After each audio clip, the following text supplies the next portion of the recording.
Kapatid mo yun? Hindi ko. Eh, parang kambal kayo eh. Parang ang panahon parehong kulot. Hanggang yun ay kulot pa rin naman at tumitingkad ng kaputihan. Sabi niya, hindi ko, pinsan ko yun. So si Abigail ay nasa Vietnam na rin. Baka makapangasawa na ng Vietnamese, ay huwag lang. Alright, sino pa ang ating ipag-pray? Na nasa abroad, si Ate Belen, si Kuya Daddy. December 11, schedule mo pabalik, sustain. Sino pa? Mga kapatid na nasa abroad, if you may recall. Sino pa? Si Myra Binyar, si Jericho Binyar. Oo, si Junel. Nasa abroad na si Junel? Kailan pa? Yung isang buwan pa. Sabi ng ating Petroleum engineer. Saan bansa? Vietnam. Vietnam din. Okay po, makita sila na Abigail. Dapat mag-chat sila. And pag-pray niyo si David, baka early December ay makasakay na rin. Sino pa? Si Del Ortega. Si Risa. Si Rina. Ano pinito ni Rina? Altura. Ayan, si Rina Altura na lagi nang nagtitiktok sa Facebook. Okay, pagsabihin mo, Carol, ha? Alright. Sino pa ang dapat nating maalaala sa panalangin? And even our students and blank check of faith, yun na lang kapatid, may the Holy Spirit help you to recall all of these prayer requests. Remain sitting and enjoy the moment of prayer. Let's pray. Dahil po yung manalangin, ang naming Diyos na makapangyarihan sa lahat, hindi po kayo ng pamilya na tutuloy. Nagpapasalamat sa iyo, sa mga kapong nagdaan, Panginoon, ang iyong ingatan, sa lahat ng mga sasagalang ulan. Dalangin po sa Panginoon na ang proyekto na iglesia ito, ang hinihingi po namin na 2 milyon na budget.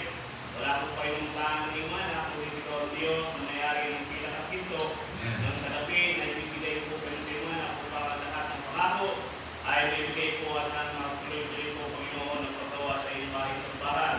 Kaya dalangin po sa iyong Panginoon ang lahat ng kapatiran nasa abroad. Sila, Panginoon, ay mga pinagpala mo na, mga Panginoon ay malagay sa kanilang pusong isipan, na balikan ang simbahan na nalangin sa kanila upang sila ipagpalain at tutulong din naman sa mga proyekto ng iglesia. Nadalain po sa Panginoon ang aming mga bisita. Mga Panginoon, sila ay bumibigyan ng espiritu ng pagkainip, kundi Panginoon din ang nila ang sarap at biyaya ng iyong salita at ang mga kapatuon ng mga dating wala ay pinagpalain po Panginoon. Salamat po Panginoon sa aking dating na siya Panginoon na hindi na nakapagpintod dito sa Pilipinas ay sa ibang lugar po Panginoon siya ginagamit upang Panginoon ng ibang medyo ay palagaan po Panginoon. Dahil po sa Panginoon ang mga kapatiran may sakit, ito po Panginoon ang dakilang mong gagamot na nawa Panginoon sa iyong mga salita lahat ay maibsan po Panginoon ang karamdaman sa laman at hindi Panginoon ang karamdaman spiritual.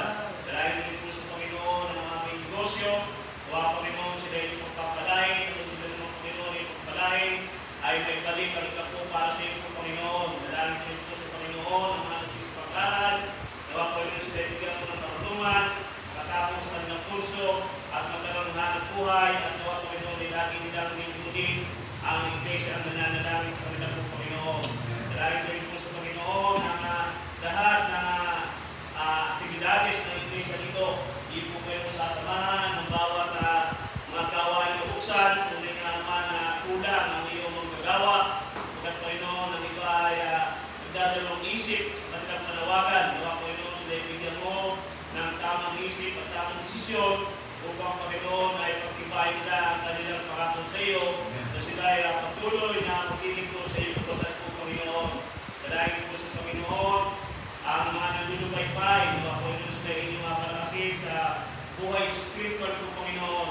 Dahil po sa Panginoon ang lahat ng may pangako sa iyo, nawa Panginoon ay ibuhos mo ang saganang biyaya sa bawat isa. Tunay nga Ama na kami ay walang pagkukunan, kundi sa iyong Diyos na mayaman, Panginoon, na lumamayari ng lahat ng bagay. Kaya Panginoon kami ay tutulog, naniniwala at nananampalataya na isang araw Panginoon ay ibubuhos mo ang saganang biyaya sa bawat isa Panginoon. Dahil po ito sa Panginoon ang mga mahal namin sa buhay, na hindi pa nakakilala sa inyo, gumamit ko po, Panginoon, ng mga mangaral upang iparalan ng inyong pamilyo sila, Panginoon, maligtas at makasama namin, Panginoon, dyan sa bayan na langit, Panginoon.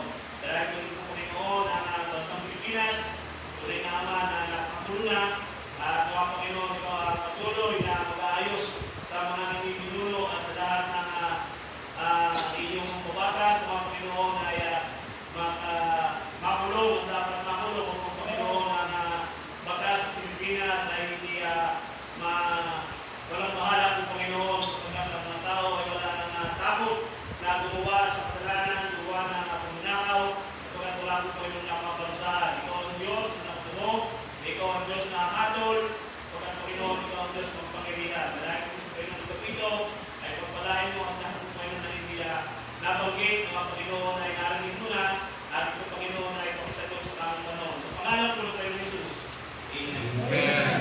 Magandang gabi po sa inyong lahat. Yan, meron po tayo nakapili ang kakasali, Sir Joel at Ma'am Sonia. May papasok kasi po kayo ng araw. Okay, rito. Okay? Sino? Mas po. Okay. So ngayon mga kapatid, maghanda po kayo ng inyong puso't isipan. Nagkapangilala na tayo kanina. Bigyan natin ng malayang sandali ang aking kapatid sa Panginoon, kamag-anak ng aking mga misis. Ako po'y dako rito sa Mabinig. 33 taon na naninirahan dito. 25 taon nang siya po'y aking huling makausap at maipanalangin bago siya lumipad kasama ng Ate Belen Castillo sa Rome. Doon ay binalita natin ang mabuting ebanghelyo ng pagliligtas ni Jesus. May pagkakataon na tayo po ay nakakadalaw sa kanila pag may sakit ng Ate Belen at natatimingan ang person na ating tinutukoy na nasa bahay ay nakakausap din natin siya tungkol sa Panginoon Jesus. Talagang ang Diyos ay mapakimala. Meron pong isang hiwagang katotohanan na sinabi ng Biblia, sino ang makapagbabago ng kulay ng lepardo? Hindi siya maaaring mabago ng lihiya o ng sabon o ng tubig na literal, kundi ang Panginoon na gumawa sa Kanya ang maaaring makapagbago ng kulay ng isang lepardo. Isang pambihirang kwento ang ating maririnig.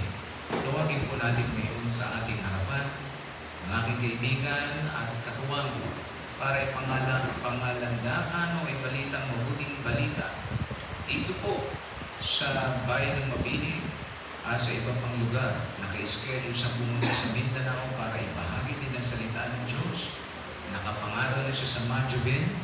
Nakapangaral na siya dyan sa compound ng Castillo ng Targado Clan. At ngayon ay gusto nating marinig ang alingaw-ngaw ng pag-ibig ni Jesus na kanyang naranasan. Bigyan po natin ang mainit na pagtanggap sa magitan ng buyong palakpak upang siya ay huwag kabahan. Tawagin po natin ang Kuya Danny Castillo, preacher, assistant to the pastor, Danny Castillo. Alright.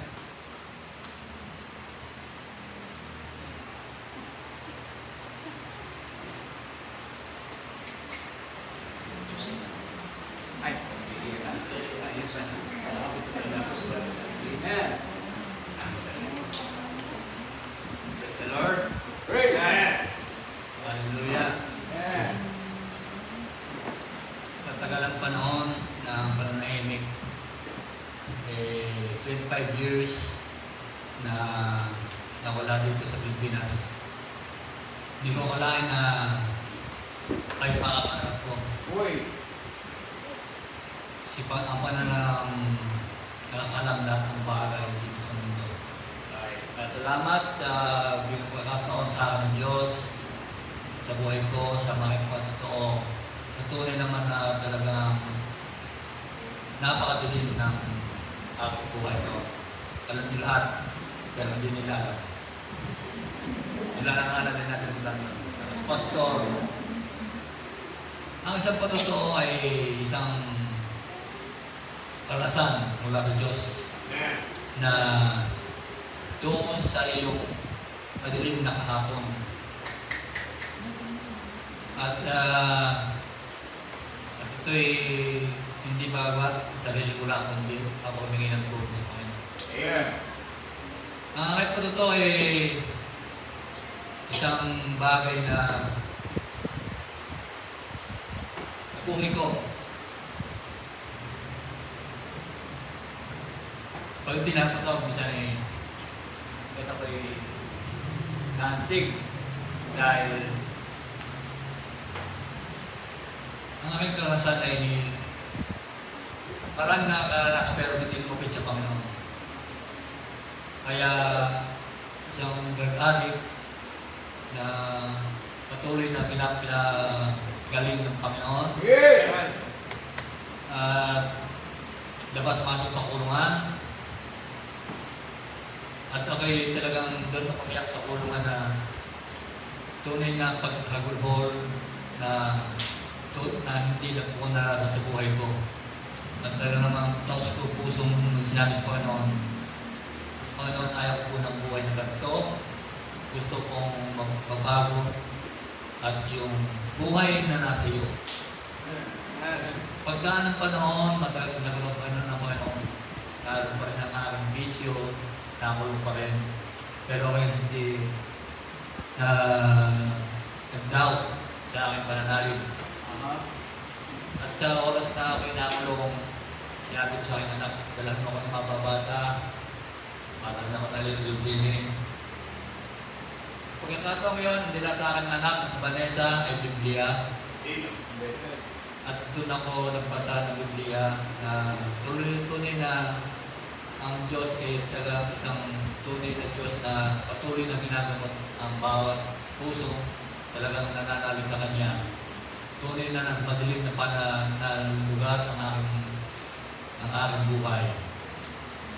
Sa nagdaan ng panahon, talaga sa dinig ng Panginoon ang aking nakapadalangin.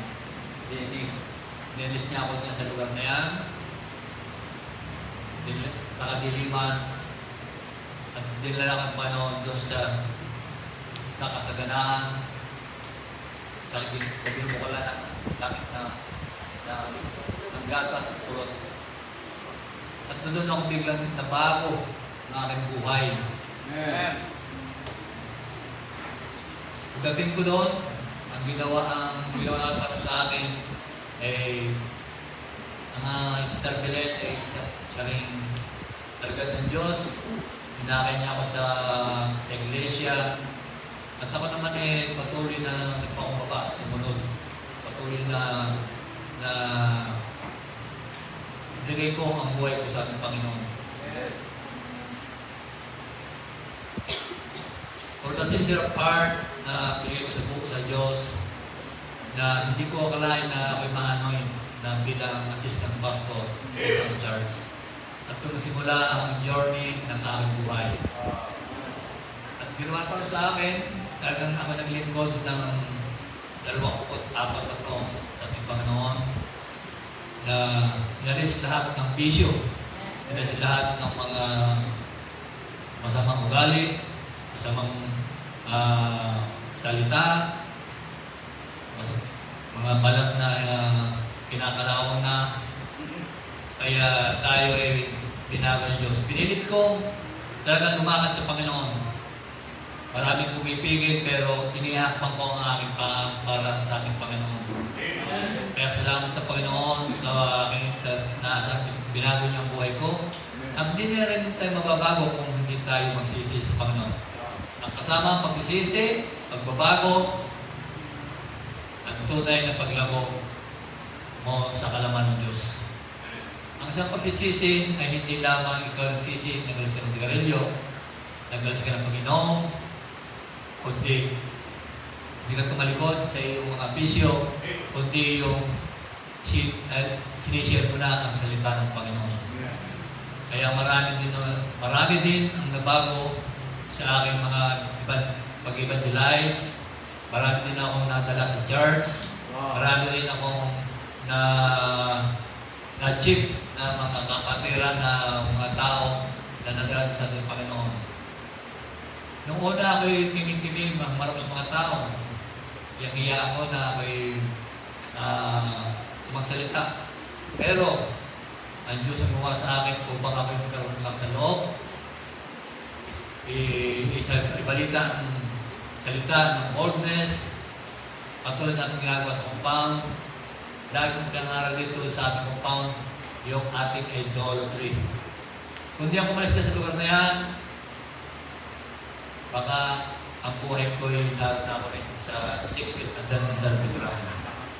Kaya salamat sa Panginoon at marami nagtataka dito sa ating bayan na nakita na sila din nakakita ng multo ba ang buhay ni Danilo Castillo.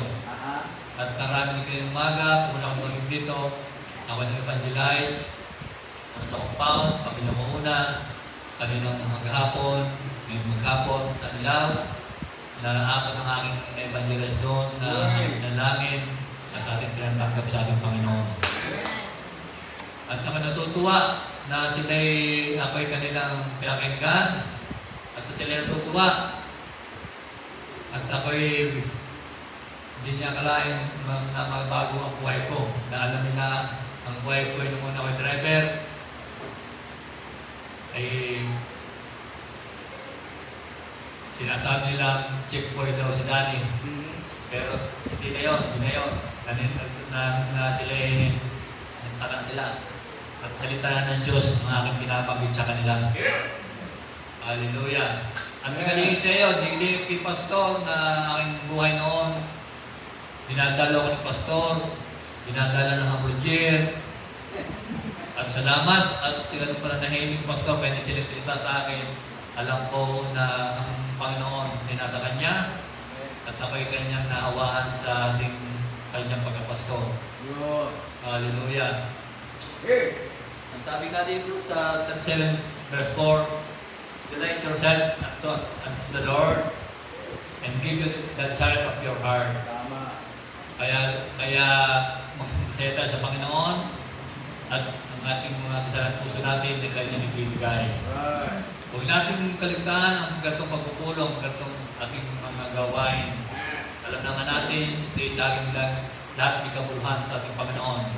Kung kayo tapat sa maliit na bagay, ay mas tapat, kung kayo tapat sa maliit na bagay, ay lalo na kayo maging tapat sa malaking bagay. Hallelujah. Sabi nga sa 2 Corinthians 4:8,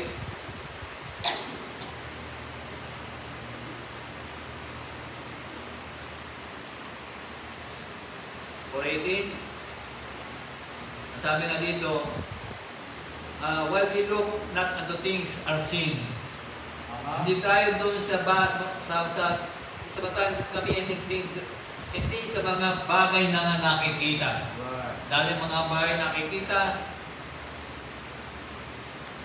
kundi ang mga bagay na hindi nakikita, sapagkat ang mga bagay na nakikita ay may katapusan.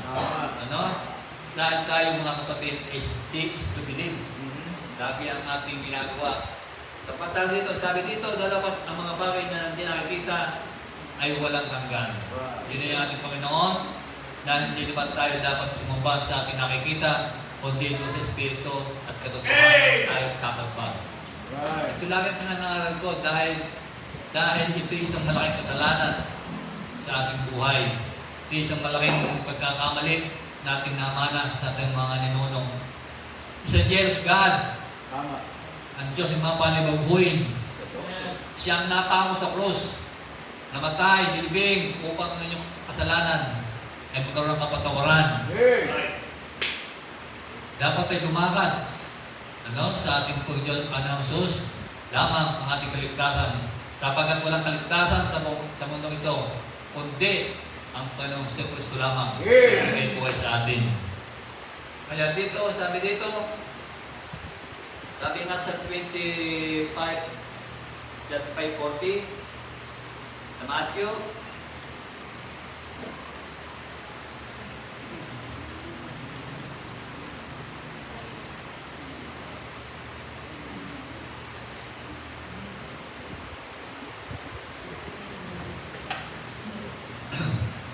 ito yung mga ating binabanggit ito sa ating buhay kung paano magkaroon tayo ng compassion sa ating bawat isa sa atin. Tama.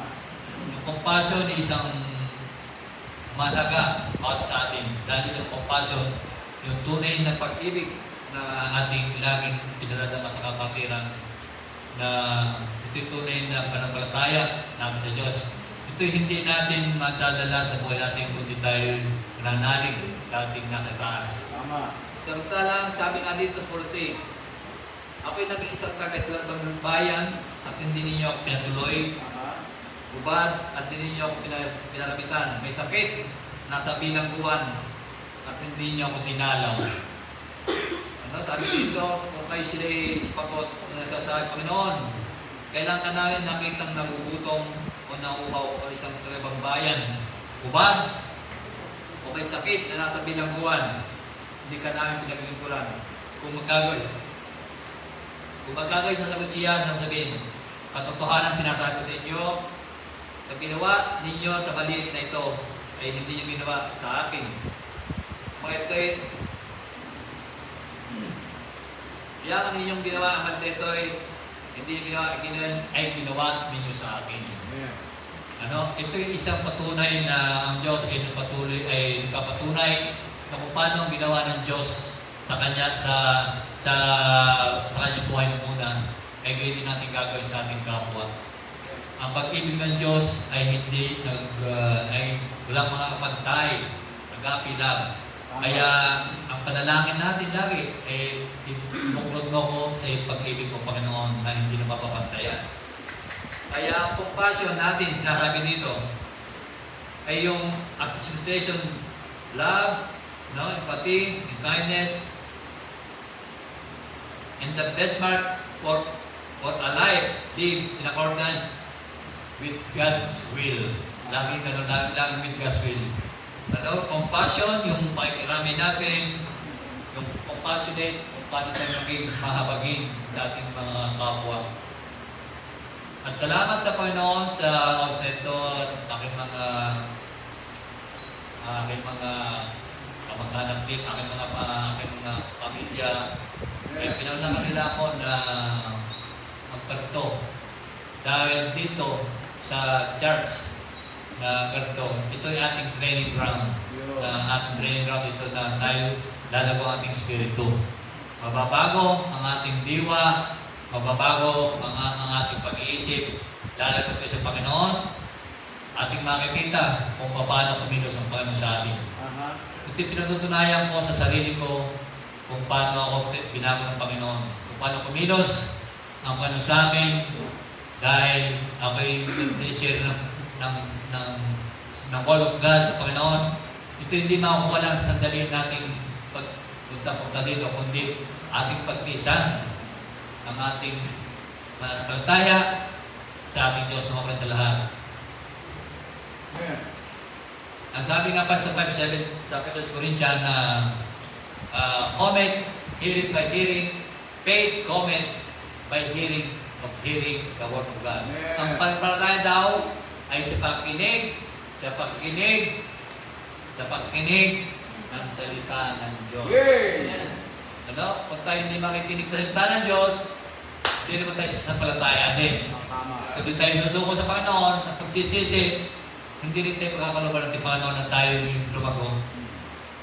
Nasa atin, it's your choice.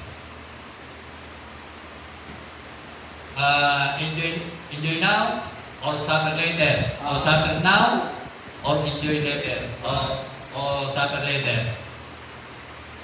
Enjoy now, kung masakay ngayon, sa susunod, sa katapusan, impyerno. O suffer ngayon, enjoy later. Eternal life. Masamantala lang ang ating buhay dito. Dahil 50 years, 70, may namamatay ng 30 years, 70, 80. Samantalang doon sa langit, million years na kasama ang Panginoon. Kaya pagtitiisan ninyo ang gawain dito ng Panginoon. Yung pagbahala, yung pagwalang bahala, ang gawain ng Panginoon. At ipatutunayan ko sa inyo, hindi lang ngayon ang ganon, bibigyan ka ng Panginoon ng kasagalan, kagalingan. Ibig sabihin, seek you first the kingdom of God. Hanapin muna ninyo ang karyan ng langit. Hanapin muna ninyo ang kanyang karyan. At lahat ng bagay ay dadagdag sa inyo. Dahil yung pagtitiis sa ating Panginoon, ang pagsuko sa Panginoon, ay yun ang ating susi para sa ating magandang buhay. Marami akong napuntahan na tao kanina. Kwento sila, marami silang pera noon, 4 years na nagtatrabaho sa Italia. Marami silang i-pension. Pero, hindi sila nakakilala sa Panginoon. Naroon ngayon, sa Nilaw. Akin silang siniran words, sinabi ko, ang tao, bawat kumikita ng halaga ng salapi, habang bata, hindi nila naisip ang Panginoon. Kalata sila, sikat sila, yung malwa sila, marunong na ng pagbili, kaya nilang bilhin kahit ano. Pero, pag ang Panginoon ang giganti, isang iglap, wala ang ating kayamanan. Hanggat bata pa, ako'y mga bata ito, hanggat bata pa, ating purihin ang ating Panginoon. Tayo lingkod, tayo magtiis sa ating buhay para sa paglingkod sa Panginoon. Ang isang paglingkod sa Panginoon ay hindi malwan kung hindi mo pagtitiisan. Pero, sa bandang huli, meron lagi kang natuto sa iyo, meron ka laging napigil sa iyo. Tuwing linggo, may kasalan. Tuwing linggo, meron binyagan. Punta ka muna doon. Mayroong outing. Saka na muna yung simbahan, mayroon pa naman bukas.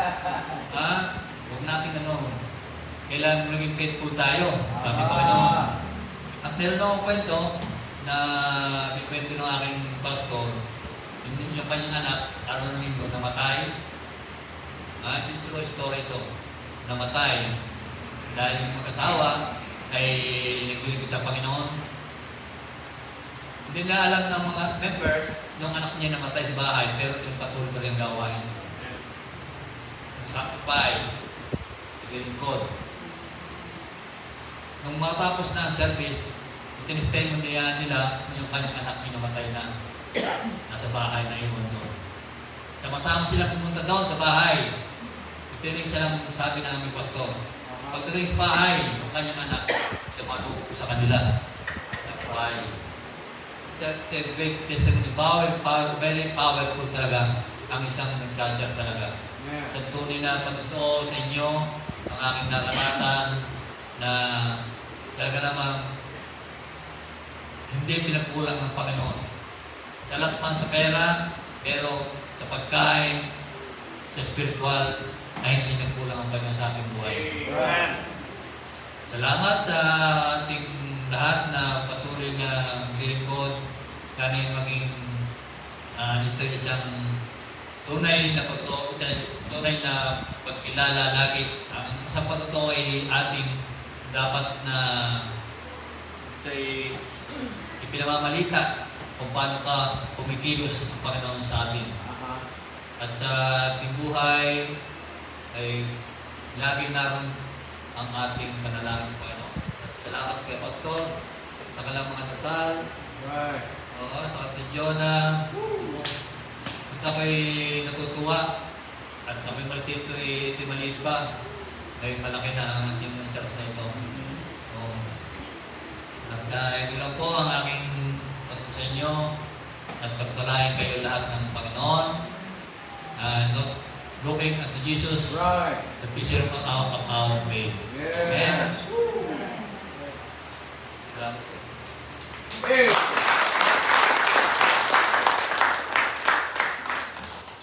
Praise the Lord. Nakakatuwa. Doon po ba sa likuran ay narinig nyo yung kwento ng buhay at patutuo ng Manong Dani? Kalinaw? Sana yung bago ka umalis, mag-part 2 tayo. Isang Sunday, yung mga katropa mo, iimbitahin namin ang lahat na yung kanta ni Andrew A. Gusto ko mapait, pero bakit hindi ko magawa?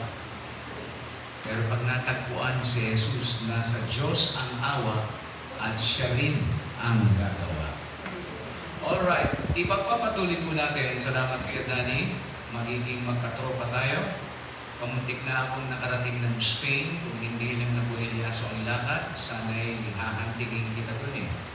At tayo'y magbabanding dalawa kasama ng Ate Belen at magkatulong tayong mangaral ng salita ng Diyos. Now, ating mong bibigyan ng kulminasyon o ikang ay pagsasarado at pagkukongkreto para huwag nating malimutan yung ganung mga patotoo. Buksan niyo po ang inyong Biblia sa Lucas Kapitulo 12 sa wikang Tagalog ay iyong ilahat sa atin. Lucas Kapitulo 12, talatang 15, huwag na kayong tumayo at tayo magbabasa. Ano po? Lucas Kapitulo 12, talatang 15 hanggang sa 21. Inyo po bang narinig ang patotoong malinaw ng Kuya Dani? Kayo po ba ay natutuwa na meron pong malinaw na ebidensya na pwedeng mabago ang isang tao sa tulong at biyaya ng Diyos? Amen? Alright, ito pong sinabi ng Biblia at sinabi ni Jesus sa kanila, sa atin. Mangagmasid kayo at kayo'y mag-ingat sa lahat ng kasakiman, sapagkat ang buhay ng tao ay hindi sa kasaganaan ng mga bagay na tinatangkilik niya. Sunod, ang sabi ng talata, at nagsaysay siya sa kanila ng isang kwento na mula sa langit, pero nangyari dito sa lupa, tinatawag siyang talinghaga, na sinasabi, ang lupa ng isang taong mayaman ay namumunga ng sagana. At ang sinisip niya sa kanyang sarili na sinasabi, ano ang gagawin ko? Sapagkat wala akong mapaglagyan ng aking mga inaning bunga. At sinabi niya, ito ang gagawin ko. Igigiba ko ang aking mga bangan at gagawa ako ng lalong malaki at doon ko ilalagay ang lahat ng aking butil at aking mga pag-aari.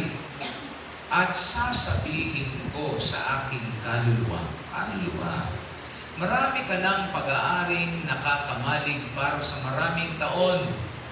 Magpahingalay ka, kumain ka, uminom ka, matuwa ka. Datapon, sinabi sa kanya ng Diyos, ikaw na haling, mangmang o walang kaalaman, hihingin sa iyo sa gabing ito ang iyong kaluluwa at ang mga bagay na inihanda at pinagsumikapan mo dito sa lupa ay mapapakanino kaya? Uling talata 21, gayon nga ang nagpapakayaman sa ganang kanyang sarili at hindi mayaman sa Diyos. Pagpalain mo iyong salita, kausapin mo ang bawat isa na patuloy, banal na Espiritu ay pumangusap, langisan ng labi ng iyong paglingkod sa pangalan ng Panginoon Jesus. Nais kong ipahagi ang mensahe na aking pinamagatang 4 na haligi ng bahay ng iyong buhay. Pagka isang haligi, bahay lang yun ang kalapati. Pagka 3 haligi, siguro ilan lang kayong butil sa pamilya. Pero karaniwan, ang bahay ay may 4 na haligi. Ito ay nagsasagisag ng katibayan, katatagan, kasiguraduhan na kung hampasin ng bagyong Tino ay hindi mapupulaan ang luwagi dahil 4 ang haligi, matibay. Pagka hinampas ng uwan, nanatiling nakatayo at tahimik na namamahinga at natutulog ang nakatira doon. Ano po ba yung 4 na haligi ng bahay ng iyong buhay? Ito po ay pawang lahat pang lupa. Una pong haligi na pinagsusumikapan ng tao, kapangyarihan. Yung ating binasang kwento, isang mayaman na merong hasyenda. At siya po, mga kapatid, ay napaka-popular. Sa English, sinabi, a certain man. Ibig sabihin, hindi sa popular. Kilala siya. At siya po mga kapatid ay may kapangyarihan kaya't nakapagpapasya siya na lahat ng kanyang mga inani, tubo, kita, pakinabang, wawasakin niya ang luma niyang banling o taguan ng ani o bangko sapagkat hindi na kasya. Baliwala, kinakailangang magpalaki siya. At doon, ang sinabi ng kwento, ang lalaking ito ay hindi na kontento sa kung ano ang meron na siya dati, kundi talagang nagdidildil ng asin, nagsisikhay, ang gabi ginagawang araw, nagpapalipas ng gutom, ma-achieve niya lang ang kanyang gusto. Dahil ayaw niyang siya ay buntot, gusto niya siya ay maging makapangyarihan, nangingibabaw at isang ulong tinitingala.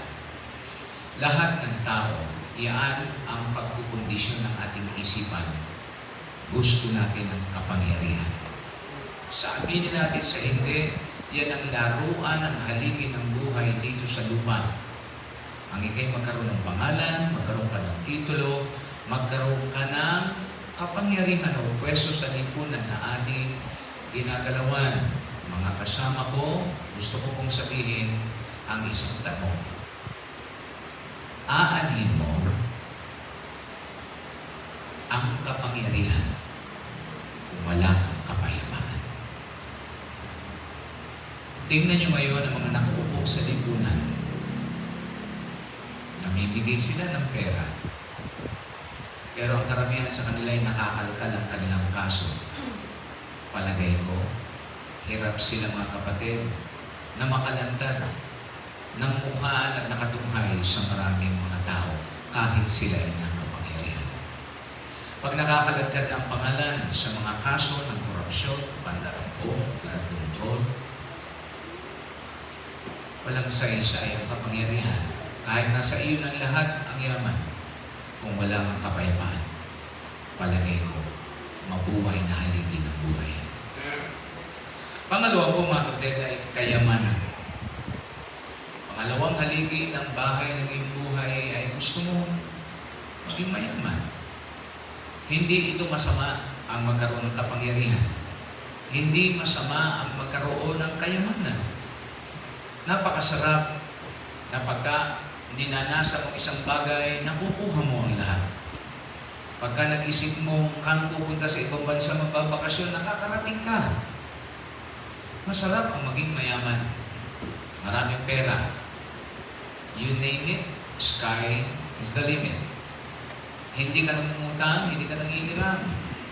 Ikaw pa ang nakatutulong at nagbibigay. Kanina, narinig natin 200,000 sa ospital. Kung hindi lalapit sa mga taong kinukulan na hindi mailabas ang may sakit. Malaki talaga ang lamang ng taong mayaman dito sa lupa. Pero magtatanong ulit ako, aanhin mo naman ang kayamanan kung wala kang kakontentuhan.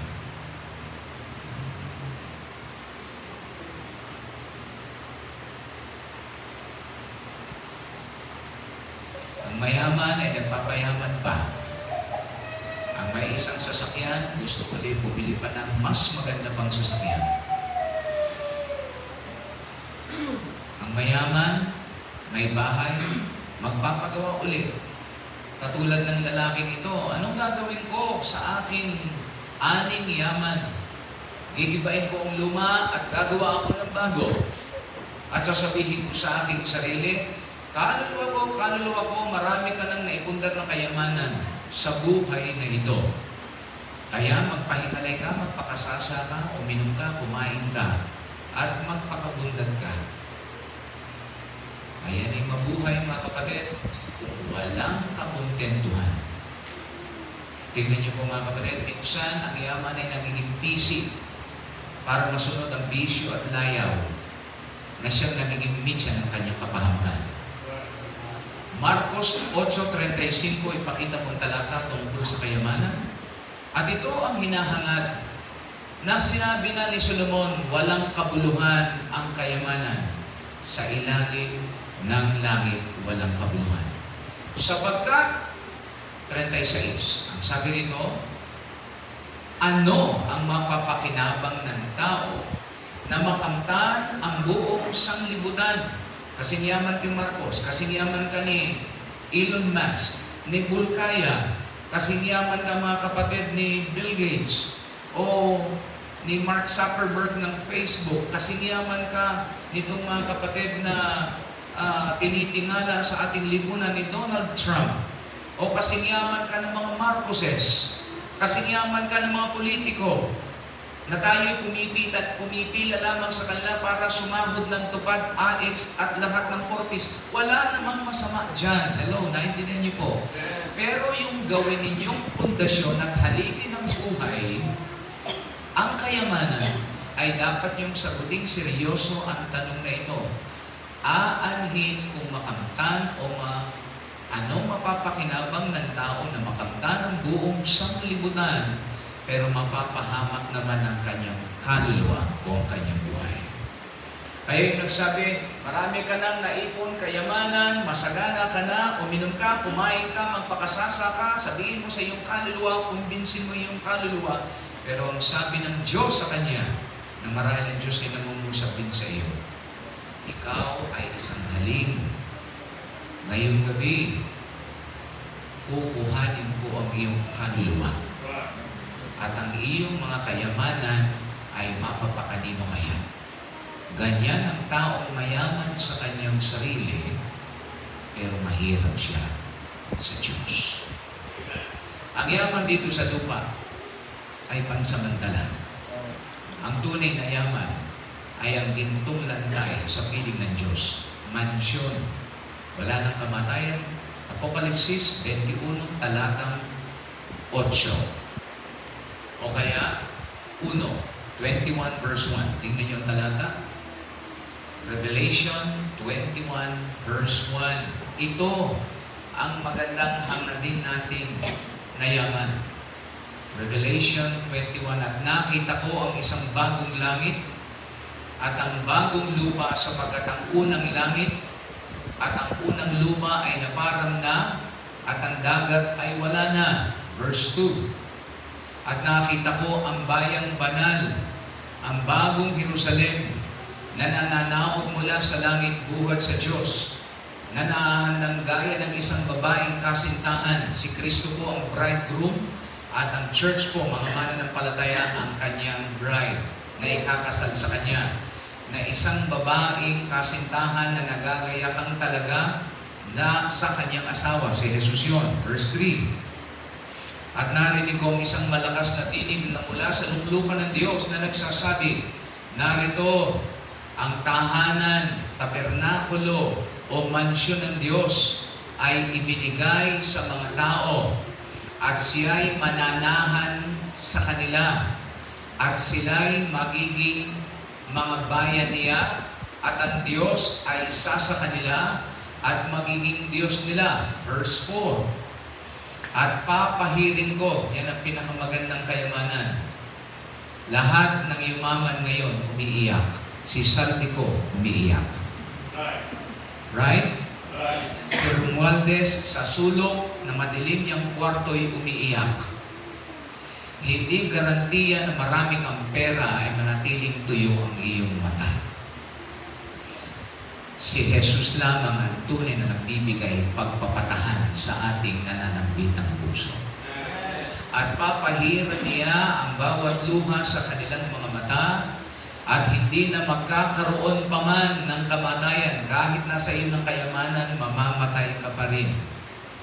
At hindi na magkakaroon pa ng dalamhati. Maraming nagdadalamhati, lalo na sa Cebu, sa Negros Occidental, at mga napuruhan ng bagyo ng Tino at saka ng Yuan, o ng pananambitan man, o ng hirap pa man, ang mga bagay ng una ay pinawi, lumipas na. Verse 5, yan ang tunay na yaman. At yaong nakaluklok sa luklukan, ang Diyos Ama, ang Diyos Anak, at Diyos Espiritu ay nagsabi, narito ginagawa kong bago ang lahat ng mga bagay. At sinabi niya, isulat mo, sapat ang mga salitang ito ay tapat at tunay. Kayamanang bigay ng Diyos na hindi kumukupas, hindi maaagaw, hindi mawawala, Hindi kayang nakawin ng anumang kalamidad, yung kapayapaan, katahimikan, ikangay kaginhawaan, at lahat ay pawang bago. Si Kristo ang kayang gumawa niyan sa buhay mo.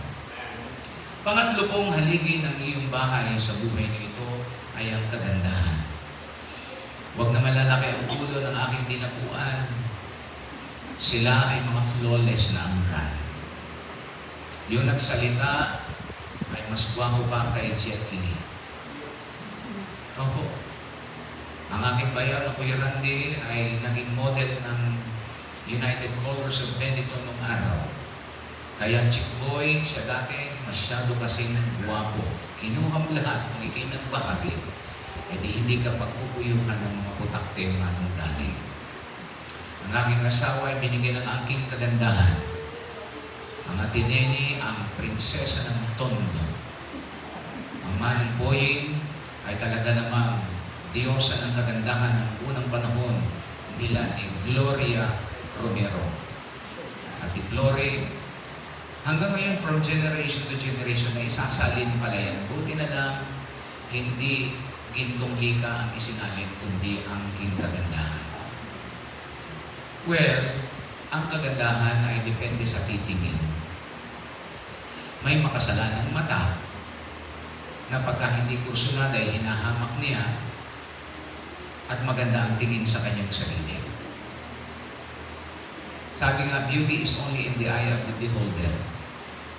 Pero walang nilikha ang Diyos na pangit.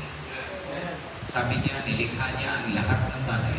Tingnan niyo, yung mga puti, mga Russian, pumupunta rito sa Pilipinas, ang pinipili ay yung mga katulad ni Whitney Tyson, na mabigil-bigilan at kulay itim ang balat, na busag ang ilong na parang pinasabog na popcorn, na king parang kinuryente dati sa Sine Electrica. Yun ang gusto nila. Masisisi mo ba? Sawa na mga kapatid sa mga blande, sawa na sa mga makikinis. Ang gusto mo pagka sinasalat ang balat ay nasa salugsog ng kaunti. Iba na ang timplada ng tao ngayon mga kapatid. Pero gusto kong gawin ang katotohanan yan bilang paghalimbawa. Listen to this. Si Cleopatra ang isa sa pinakamagandang babae sa Egypt. At siya'y nagbiling na kung siya ililibing ay katabi ng mga hari doon sa pyramid. Pati ang kanyang kasal na hindi natuloy nung siya mamatay ay sinaksak siya. Dapat siya mapakasal kay Alexander the Great, hindi natuloy ng Greece. At doon mga kapatid ay napalibing siya. Yung kanyang kagandahan, yung kanyang kasuotan, yung kanyang kayamanan ay nasa pyramid. Nabuklat last year lang ang libingan ni Cleopatra sa pyramid doon sa Egypt. Buto na lang na inaasahan nila sa kanilang paniniwala na magkakaroon ng tinatawag na reincarnation. Babalik ang kanilang kagandahan. Alam niyo po, lahat ng kagandahan ay kukupas, lilipas. Ang tanong ko sa usaping kagandahan, aanhin mo naman ang kagandahan kung hindi mo kaya itong mapanatili sa iyo. Walang kagandahang tinaglay niya habang buhay.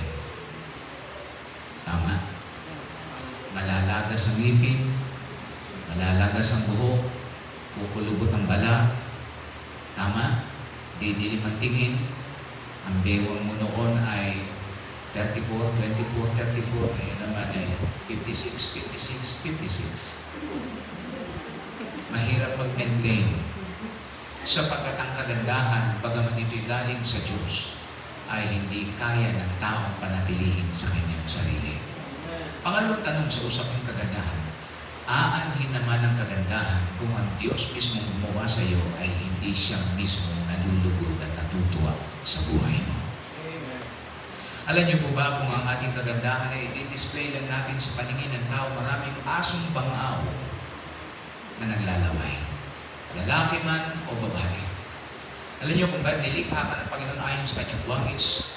Ang sabi po sa Revelation, nakalagay po dyan, chapter 4, verse 11, Apocalypse 4:11, para saan ang pagkagawa sa iyo ng Diyos. Ang tao ay nilikha ayon sa kanyang wangis. You are the masterpiece of His creation.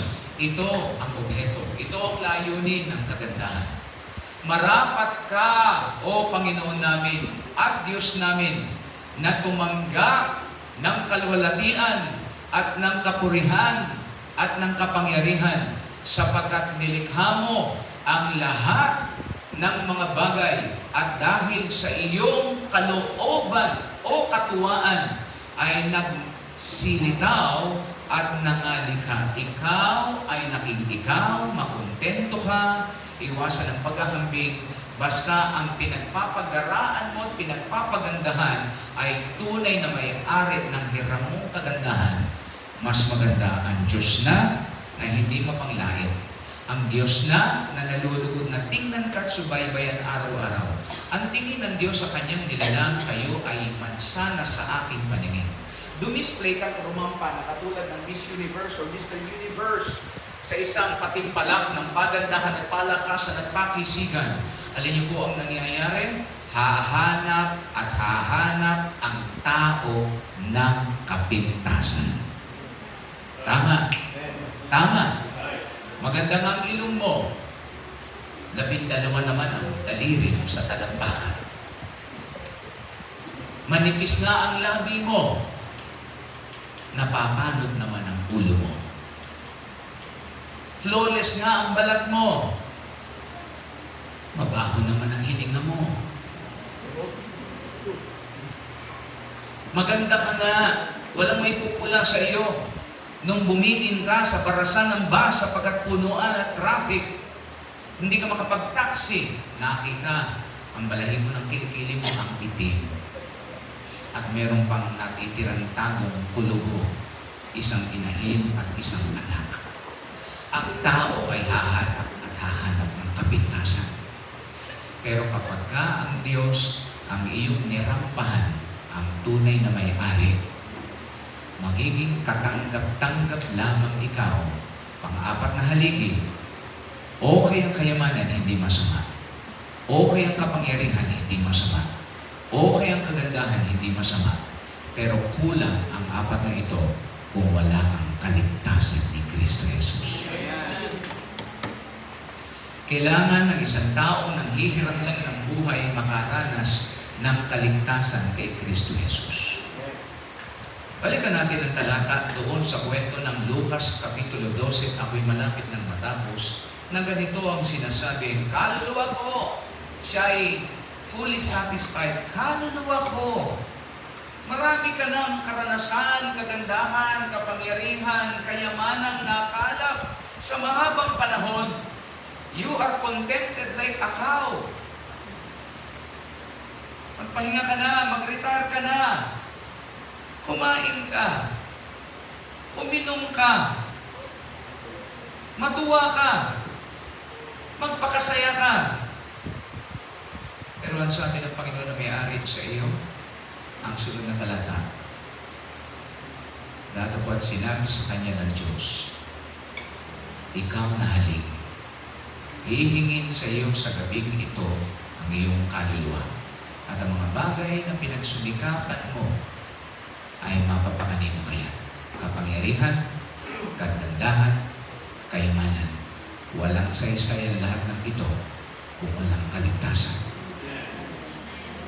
Ang pangungusap ng Panginoon na ito sa verse 21.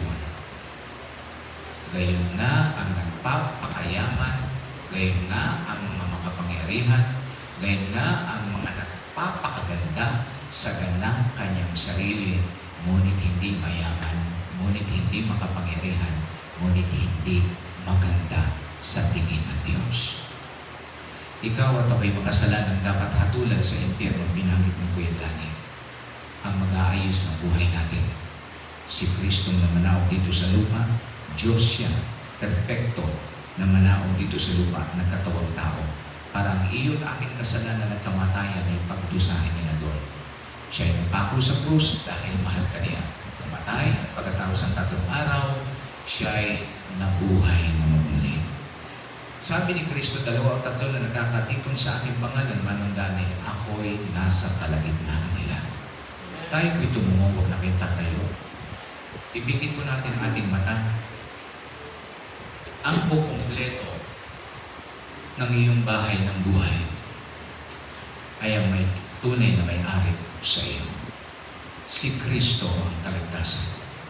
Sinabi ng Biblia, manampalataya ka sa Panginoong Yesus at maliligtas ka, ikaw at ang iyong sambahayan. Bakit hindi ka lumapit at magpasya kay gabi, Panginoon, inaamin ko ay isang makasalanan. Natatakot akong harapin ang kamatayan. Sayang ang lahat ng aking pagsusumikap kung ako'y mamamatay na hindi ko alam kung saan ako paroroon pagkatapos sa buhay na ito. Pagutin mo ang kaluluwa ko. Bigyan mo ako ng kakontentuhan. Bigyan mo ako ng kapayapaan. Bigyan mo ako ng iyong pagtanggap. Bigyan mo ako ng iyong kaligtasan at katubusan. Maranasan ko ang iyong pagpapatawad.